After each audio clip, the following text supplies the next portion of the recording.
Assalamualaikum warahmatullahi wabarakatuh. Perkenalkan, nama saya Fathiyah Dadi Arifin. Saya merupakan mahasiswa aktif S1 jurusan Teknologi Pendidikan dari Universitas Negeri Malang. Kali ini saya akan menjelaskan tentang materi Diminishing Boundaries untuk memenuhi tugas matkul peran teknologi pendidikan. Kali ini saya merupakan salah satu anggota dari kelompok 4 dengan dua rekan saya, yang pertama Eti Nuryati dan Ervina Putri Sahira. Kali ini saya akan membahas mengenai topik Diminishing Boundaries. Arti sendiri dari Diminishing Boundaries adalah berkurangnya batas. Dapat dijelaskan bahwa di dalam sistem pendidikan di Indonesia masih terdapat batas-batas yang menahan kreativitas siswa untuk dapat berkembang lebih baik. Contohnya seperti ini. Masih terdapat batas bahwa jika ingin mendapatkan pendidikan, siswa harus duduk di dalam kelas, mendengarkan guru, dan mengerjakan tugas. Nah, batas-batas tersebut merupakan salah satu tantangan di dalam pendidikan yang harus segera diselesaikan. Solusi yang dapat diberikan yaitu dengan melakukan pembelajaran di luar kelas. Karena mungkin saja jika siswa belajar di dalam kelas akan sangat merasa bosan. Sedangkan di luar kelas, siswa dapat berkembang lebih baik dan mungkin hasil yang diberikan akan lebih maksimal. Selanjutnya, pendidikan dan pembelajaran tidak identik dan teknologi informasi ditambah inovasi lainnya. Salah satu aspek dari tantangan ini adalah untuk memeriksa pendidikan formal dan informal untuk mengintegrasikan.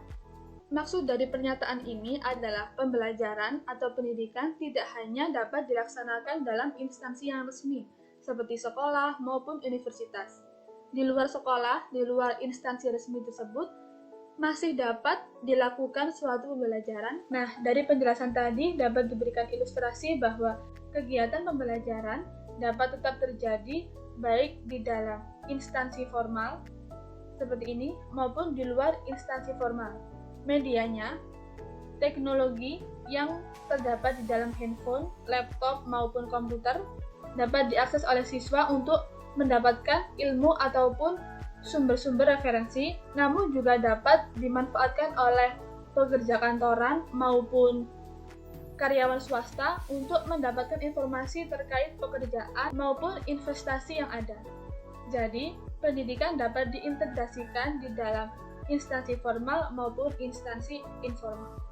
Dan selanjutnya masih terdapat hambatan yang bersifat teknis maupun sosial, yaitu pendidikan dilanda masalah ketidaksetaraan kesempatan maupun usia. Nah, di sini peran teknologi pendidikan adalah menyediakan inovasi terkait platform terhadap akses pembelajaran yang dapat memberikan kesempatan terhadap orang-orang yang sebelumnya tertinggal pendidikan untuk dapat mengejar ketertinggalan tersebut. Nah, untuk mencapai platform yang efektif, teknolog pendidikan juga harus memikirkan biaya yang rendah, portabel, tahan lama, dan dapat dibangun di atas teknologi yang sudah terintegrasi dengan baik. Jadi, teknolog pendidikan dapat memanfaatkan adanya telepon genggam, komputer, maupun televisi digital untuk memberikan akses pembelajaran terhadap seluruh lapisan masyarakat. Selain itu, teknolog pendidikan juga dapat memanfaatkan adanya kegiatan-kegiatan yang sudah terintegrasi dengan baik dalam kehidupan individu, seperti bermain maupun berkomunikasi. Teknolog pendidikan dapat memasukkan pembelajaran ke dalam kegiatan bermain maupun kegiatan berkomunikasi. Dengan ini, kegiatan pendidikan di Indonesia akan dapat berkembang lebih baik. Nah, selanjutnya kita akan membahas mengenai visi minimisnya batas di tahun 2030.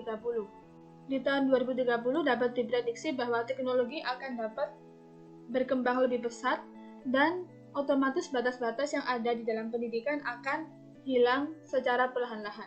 Di tahun 2030 terdapat visi yang pertama bahwa batas-batas pendidikan akan berkurang sebagian oleh teknologi.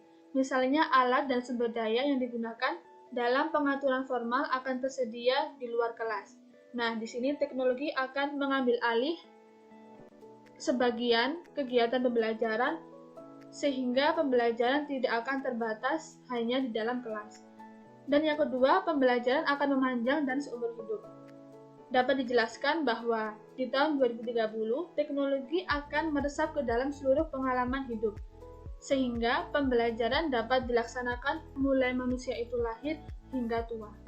Lalu yang ketiga, pengalaman pendidikan yang kaya mungkin memasukkan kesempatan bagi peserta didik untuk merefleksikan pembelajaran mereka sendiri. Jadi, dengan adanya kemandirian belajar oleh bantuan teknologi tersebut, manusia dapat menerapkan pembelajaran tersebut dalam kehidupan sehari-hari. Nah, itu tadi sedikit penjelasan mengenai batas-batas yang terdapat dalam pendidikan. Sekian presentasi dari saya. Apabila ada kurangnya saya mohon maaf. Terima kasih. Wassalamualaikum warahmatullahi wabarakatuh.